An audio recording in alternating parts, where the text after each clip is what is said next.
هو غالبا مش انا الواحد اللي شايف ان الحركه بتاعت ان احنا نجيب رئيس دوله عظمى زي فرنسا ويكون موجود في مصر وفي الحسين وبعد كده يتكلم ويتناقش في موضوع غزه واعاده تعمير غزه. النهارده الثلاث وانا بصور الفيديو ده دلوقتي موجود هو في العريش ولسه منزل تصريحات بيدعم فيها مصر والاردن في فكره اعاده تعمير غزه تاني، وبيرفض رفض قاطع اللي بيعملوا الاحتلال في غزه. فانا وجهه نظري ان دي حركه ذكيه جدا، خاصه في التوقيت ده من العالم، التوقيت الحساس ده انسب وقت لحركه زي دي. ليه بقى دي حركه ذكيه وده انسب وقت ليها؟ هو ده اللي انا جاي اكلمك فيه. ترامب من ساعه ما مسك الرئاسه بتاعه امريكا في اوائل 2025 هو اصلا كان يعني في الانتخابات نفسها كان متاخر، وبعد كده رجع تاني بعد حوار محاوله اغتياله ديت هي اللي رجعته تاني للمنافسه وكسبته اصلا المنافسه، انه اصلا كان خسرانها في المناظره اللي عملها مع كمالا هاريس وهي كانت الصراحه نفخاه يعني. المهم هو اول ما مسك الرئاسه كان جاي كده بشويه وعود وشويه حاجات هيعملها وهينفذها هي اللي ساعدته في ان هو يكسب الانتخابات. اهمهم هم حاجتين: ان هو يوقف الحرب الموجوده بين روسيا واوكرانيا ويوقف حرب غزه. وهو الصراحه من مصلحته انه يهدئ الحروب اللي حاصله في العالم دلوقتي، ان في دوله جايه من بعيد جدا هي اللي جايه عشان تحتل الاقتصاد والثروه والفلوس في العالم كله، هي الصين، وهو مقلق جامد من الصين. فمن مصلحته ان الحربين دول يقفوا باسرع وقت. خلي بالك برضو يعني معلومه على جنب كده، كتير جدا ترامب كان يدي وعود وما ينفذهاش، دي حصلت في الفتره الاولى بتاعته، وثانيا اصلا ان دي الفتره الثانيه يعني اخر فتره ليه، فممكن يوعد عادي وعود عشان بس يكسب الانتخابات، ما يعملهاش عادي ومش هيحصل حاجه، خلاص الموضوع ينتهي لان دي اخر فتره ليه اصلا. طب هل ترامب بقى حقق اي حاجه من الهدفين دول؟ لا خالص، بل وعملت له مشاكل اكبر حبان في موضوع بقى فرض الضرائب اللي عمله الاخير ده. مثلا بالنسبه لحرب اوكرانيا وروسيا فهو كان واخد صف روسيا وشايف ان العالم يعني بيدار بالقوه وان الاقوياء بس هم اللي بيمشوا كلامهم، فمش هيعرف يزعل بوتين رئيس روسيا، واستضاف رئيس اوكرانيا وقعد يوبخه كده بالكلام ويزهق. ولكن انا في وجهه نظري يعني ان رئيس اوكرانيا كان حاكم الموضوع بشكل جامد جدا، الراجل كان واثق من نفسه وبيرد ردود منطقيه، مش متعصب ولا متعفرت زي ما كان ترامب بيعمل. كان هو عمال زهقان ومتعفرت وكانه بس بيقول له كده اسمع بس انا بقول لك ايه، انا عارف انا بعمل ايه، بل وانه اصلا قال له بصراحه كده يعني انت مش قوي ومعكش قوه، فبالتالي مش هينفع تمشي كلامك، اسمع اللي انا بقول لك عليه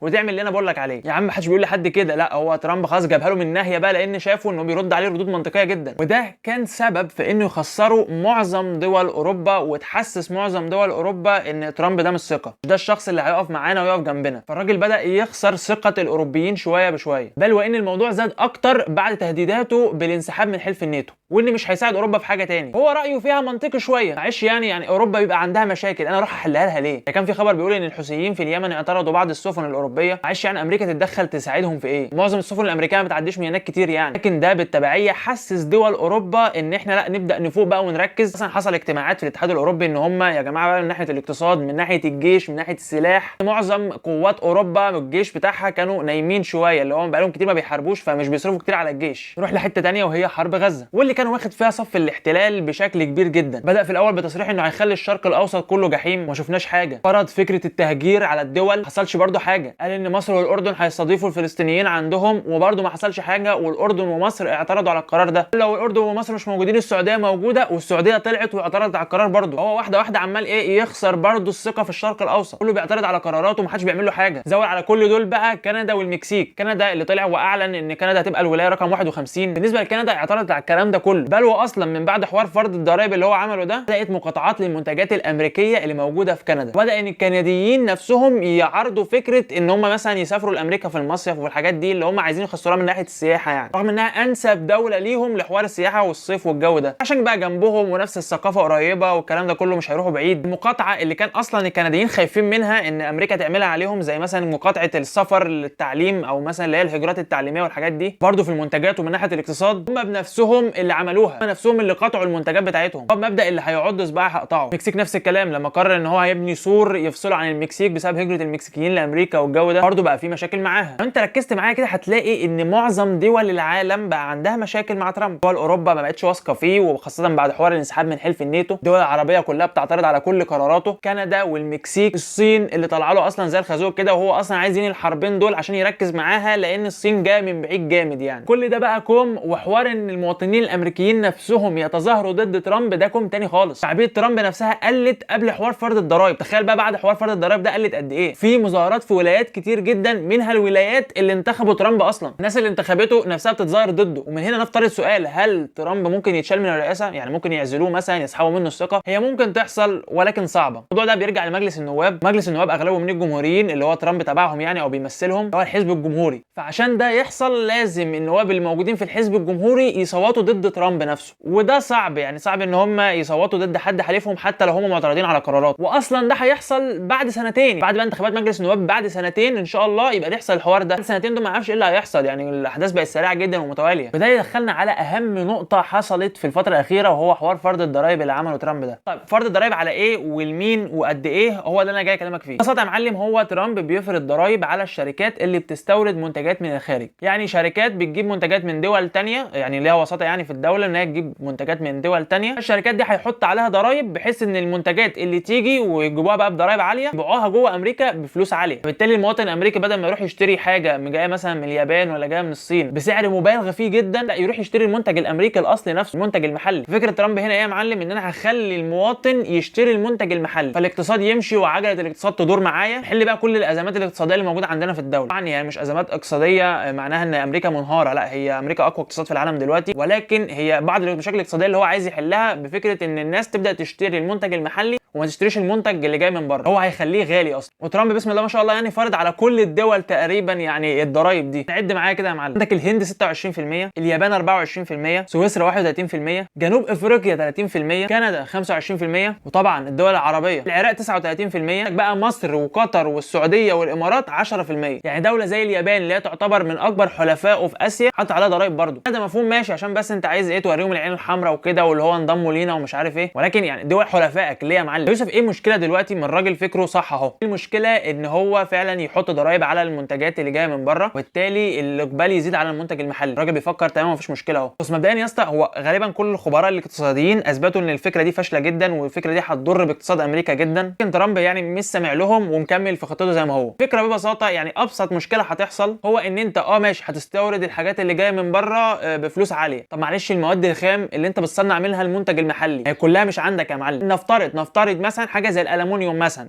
مش عارف مش متاكد، ولكن انا بقول لك مثال مش موجود في امريكا لكن موجود في دوله ثانيه زي البرازيل مثلا او الارجنتين. انا بفرض مثال تمام ماشي عشان ما تقولش بس ان ايه لا ده موجود في امريكا الومنيوم ومش عارف ايه. دلوقتي الالومنيوم ده انت حاجه مش هتصنعها، دي ماده خام، حاجه طبيعيه، انت المفروض هتستوردها بسعر عالي لانك انت حاطط مثلا على البرازيل ضرايب. لما تستوردها بسعر عالي هتعملها في بلدك بسعر برضو عالي، ماده خام سعرها عالي، هتعمل لي منتج هيبقى سعره برضو عالي، فكاننا ما استفدناش اي حاجه. المنتج اللي بره جاي له بسعر عالي، المنتج المحلي نفسه بسعر عالي، لان مش كل المواد الخام موجوده عندك، مواد خام هتضطر تستوردها من بره. ده ابسط حاجه يعني. بره الاقتصاديين بيتنبؤوا ان الموضوع ده هيأثر بشكل كبير جدا على الاقتصاد الامريكي والاسهم بتاعته هتنزل. فانت ببساطه لا فدت الاقتصاد الامريكي وعملت لي مشاكل مع معظم الدول اللي انت اصلا معاك مشاكل عندها. خسران اوروبا، خسران معظم الدول العربيه، كندا والمكسيك، وبتحط لي ضرايب على اليابان اللي هي حليفك في الشرق. كل ده الصين تحسها ايه الموضوع جالها على طبق من ذهب كده، اللي هو اتفضلي يا صين بقى انت ايه احتلي الاقتصاد انت بقى. الصين بدات ان هي تغازل فعلا دول اوروبا وتقول لهم انا اقتصادي انا اكثر امانا، مش هحط ضرايب عليكم، تعالوا استثمروا عندي، يبقى في بينا تبادل تجاري والدنيا تلعب معانا. انت لما تستثمر عندي او لو انا هستثمر عندك انا مش هتدخل في شؤونك الداخليه على عكس امريكا ما بتعمله. ليه؟ طب ماشي يا يوسف كل الكلام ده بقى ايه علاقته بالحركه استضافه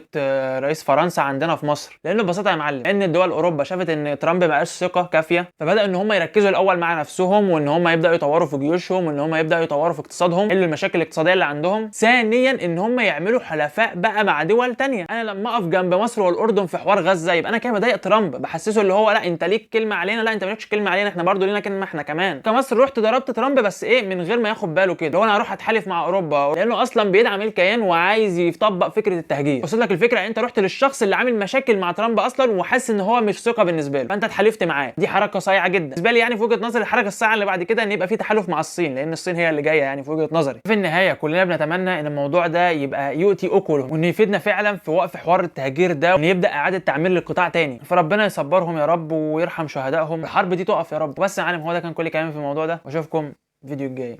سلام.